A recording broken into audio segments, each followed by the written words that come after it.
पिछले सत्र में हमने वर्कबुक और एमएस एक्सेल की वर्कशीट के बेसिक्स के बारे में सीखा। इस सत्र में हम वर्कशीट में डाटा को स्टोर करना और उसे संपादित करके कैसे उपयोग करना है सीखेंगे। हम यह भी सीखेंगे कि हम विभिन्न डाटा टूल्स जैसे ग्राफ्स या चार्ट्स का उपयोग करके डाटा को और अधिक आकर्षक कैसे बना सकते हैं। हम जानते हैं कि हम एमएस एक्सेल में वर्कशीट का प्रयोग डाटा को स्टोर करके रखने के लिए करते हैं। हर एक वर्कशीट रो और कॉलम से मिलकर बनती है। रो और कॉलम जब एक दूसरे से मिलती है तो सेल का निर्माण होता है। इन सेलों में डाटा सम्मिलित होता है। आसान संदर्भ के लिए हर सेल के मिलन बिंदु को हम एक नाम देते हैं। उदाहरण के लिए वो सेल जो कॉलम ए और रो 5 में होता है A5 सेल के रूप में जाना जाता है। यह नाम रिबन के नीचे नाम बॉक्स में प्रदर्शित होता है। एडजेसेंट सेल के समूह को रेंज कहा जाता है। उदाहरण के लिए A1 से A5 तक के सेल की रेंज को A1 कोलन A5 के रूप में दर्शाया जाएगा। इसे सक्रिय बनाने के लिए सेल पर क्लिक करें। आप सेल पर एक आयताकार सीमा देख सकते हैं। यह दर्शाता है कि सेल सक्रिय हो गया है। अब आप इसमें डाटा दर्ज कर सकते हैं। ये डाटा संख्या, टेक्स्ट, दिनांक या समय पर आधारित हो सकता है।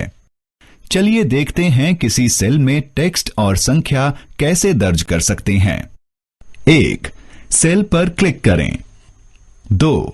जो संख्या या टेक्स्ट आप दर्ज करना चाहते हैं लिखें। 3. एंटर या टैब दबाएं। सेल में दिनांक दर्ज करने के लिए 1. सेल पर क्लिक करें। 2. स्लैश चिन्ह या तारीख के कुछ हिस्सों को अलग करने के लिए हाइफन का उपयोग कर दिनांक दर्ज करें।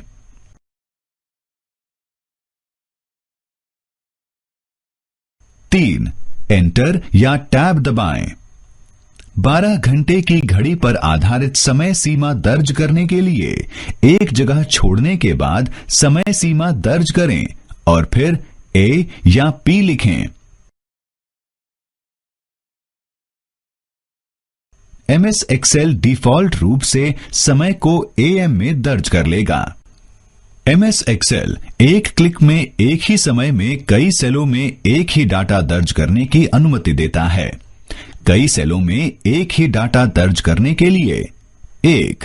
जिन सेलों में आप एक ही डाटा दर्ज करना चाहते हैं उनका चयन करें। 2. सक्रिय सेल में डाटा लिखें। 3. CTRL जमा एंटर दबाएं। फिर हैंडल का उपयोग करके कई सेलों में आप एक ही डाटा दर्ज कर सकते हैं।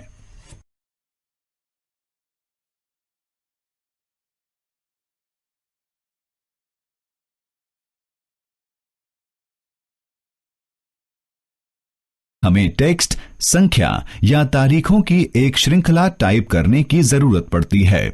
इस मामले में MS Excel auto fill feature प्रदान करता है, जो श्रृंखला में से एक पैटर्न या डाटा का पालन करके सेलों को स्वचालित रूप से भरता है। एक श्रृंखला दिनों या महीनों का क्रम भी हो सकती है। उदाहरण के तौर पर दिनों की श्रृंखला के लिए रवि, सोम, मंगल शामिल हैं और महीनों की श्रृंखला के लिए जनवरी, फरवरी, मार्च आदि शामिल हैं।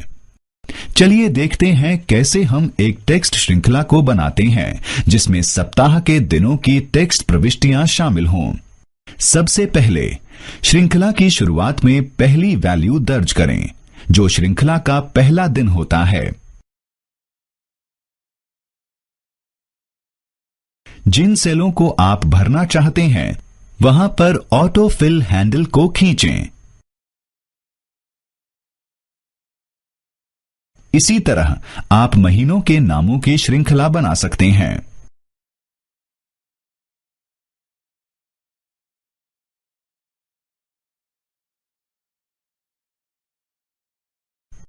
जो एक प्रकार के पैटर्न का अनुसरण करता है। उस डाटा से भी हम सेलों को भर सकते हैं।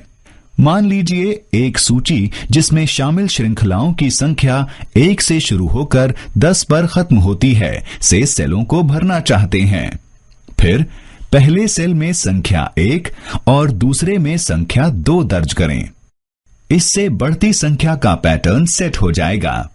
अब दोनों सेलों का चयन करें। जब तक संख्या 10 ऑटो फिल हैंडल के दाहिनी ओर प्रदर्शित नहीं होता, तब तक सेलों की रेंज के माध्यम से ऑटो फिल हैंडल को खींचें। 1 से लेकर 10 तक संख्याओं की श्रृंखलाओं के साथ सेलों को भरने के लिए माउस बटन को छोड़ें। इसी तरह आप भी एक समान संख्याओं की या और अधिक संख्याओं की श्रृंखला बना सकते हैं।